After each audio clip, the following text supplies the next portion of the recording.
In this video, I'm gonna show you how I run my multi-million-dollar business with 0 employees. Now, I've talked a little bit about this before in my Forbes feature and also in a couple books that I was featured in about 7-figure businesses that are run by a single person. But in this video, I'm gonna give a real deep dive into how I do it, including all the processes, approaches, tools, and everything that allows me to run this business with basically just me as the only employee. So without further ado, the first thing, you have to focus on what works and double down on what works. So once you've found something in your business that's working, that's a huge win. You want to double, triple, and quadruple down on it. So for example, at Exploring Topics, our newsletter was proven to be a huge winner for us. It was like free retargeting. People opened it, we reminded them that we existed, and then when they were ready to try some sort of trend platform or discover what the next big thing was going to be, they didn't need to Google or do any research. They just went straight for Exploring Topics. So we decided to just double down on the newsletter. We did a bunch of split tests on our newsletter page. We added a dedicated newsletter link in the site's navigation and just tried to funnel as much traffic as we could to that newsletter page. The most important thing to keep in mind is to focus on compounding channels. What do I mean by compounding channels? I'm talking about stuff like SEO, content marketing, YouTube, social media, email newsletters, things that as you produce them and build up your audience, you're actually building a compounding asset that grows over time. This is in sharp contrast to something like ads. Ads are fine, ads have their place, but the problem with ads is they're kind of like a drug. You start them, you're getting customers, you're getting leads, great. But then when you shut them off, you go to 0. So you sort of get addicted to them. Now, at first, ads are a good way to get like sort of a jump start. But if you're only doing ads, it's easy to get stuck in that cycle where you're running ads, the ads stop working. So you need to test new creatives and then those stop working. And then you create new creatives and then those stop working. You're creating tons of assets that expire, that aren't compounding or building any value over time. If you put that energy into a compounding channel like SEO, content marketing, YouTube, organic,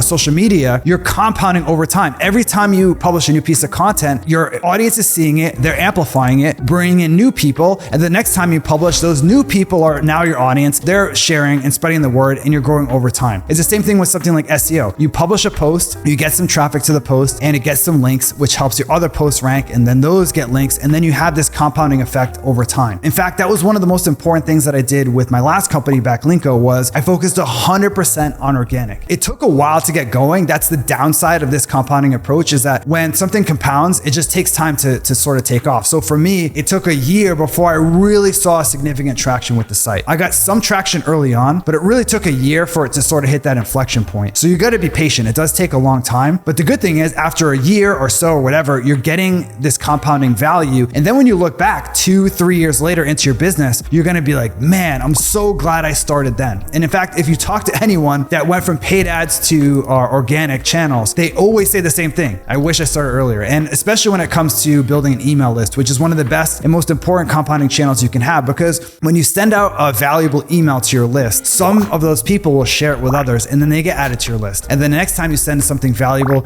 they share it with their network. Now, this isn't to say you're going to go viral via email. It's not going viral. It's about a compounding effect that adds up over time. And over the course of months and years, you're going to have something that's bringing customers essentially on autopilot, which is obviously super important if you're a solo founder. So the next thing that helps me a lot with growing my solo founder business is cutting out all meetings. So I used to have sort of like a policy where we'd only have meetings if necessary, or, if it made sense. Now it's just a 0 meetings policy, and it's a little extreme, but in my experience, it's better to have a set policy where we don't do meetings as opposed to trying to figure out whether something deserves a meeting or not. It's easier just to say we don't do meetings as a policy. It also attracts a certain type of person to join your team. People that like doing, people that like deep work. As you know, most people that work in jobs, their job is basically going to meetings, planning meetings, going to meetings, having meetings about meetings. You don't want those people in your business, right? You want someone that's going to execute. And when you say there's no meetings, there's a certain type of person that's like, wow, I love that. That means I can do more work. I can do what I enjoy. I can create more stuff. If you're in a meeting as a solo founder, it's like your entire company is in a meeting. Imagine like an entire office building, and whenever someone has a meeting, the entire company is in a meeting. That's essentially what you're doing. Your time is so valuable that you can't waste it in meetings. Now, I have a whole nother video about why I don't do meetings and what I do instead. But in this video, I just sort of wanted to outline why I don't do meetings,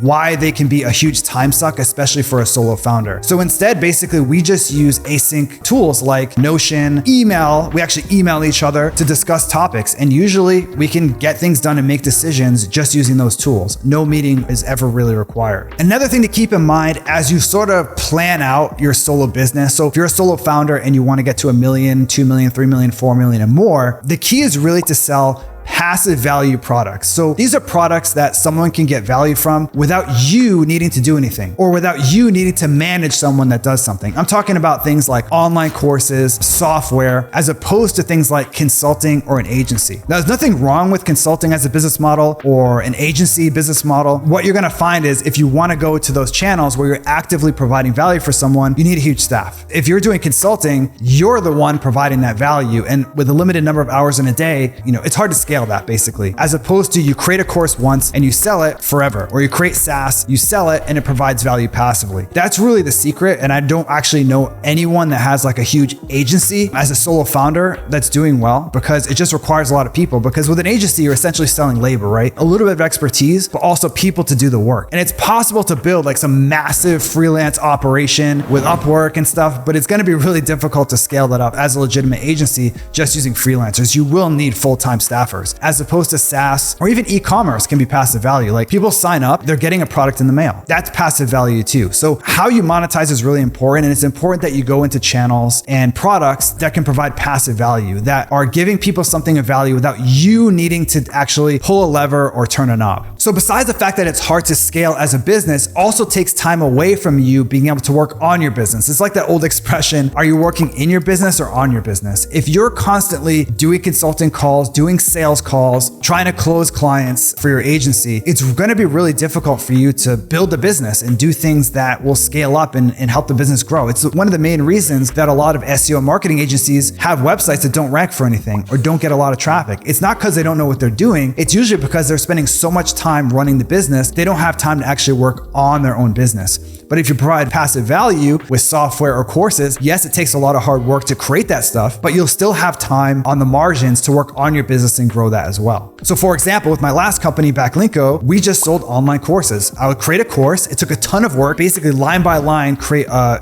multi-hour course, go to the studio, film everything, get it edited, create worksheets, create other material, write a sales page, write an email sequence. It was a ton of work to create one course, but once it was done, it was done. So I do the launch. It would be passive value for everyone that signed up for the course, and I would have time to work on my business. And it's the same thing now with Exploring Topics. We're a SaaS company, right? Someone signs up for a trial, they like the software, they convert, and we're providing value passively. So I don't want to make it sound like, creating software is super easy or anything. It does take a lot of work, but the point is that it's providing passive value. People are getting value from your software without you needing to do anything. It's all about protecting your time. And the best way to do that is to go with channels that can compound over time, and also create products that provide passive value to people that buy them. The next thing that helped me massively was a piece of advice I got early on in my journey from my friend Noah Kagan, which is ignore the noise. This is something that's been like a mantra for me as I have grown not one, but two multi-million-dollar businesses as a solo founder. It's so easy to get distracted by the shiny new thing. Since I started my first business, the next big thing was going to be Facebook Messenger. Then it was going to be chatbots. Then it was going to be crypto and Web3, Periscope, voice search,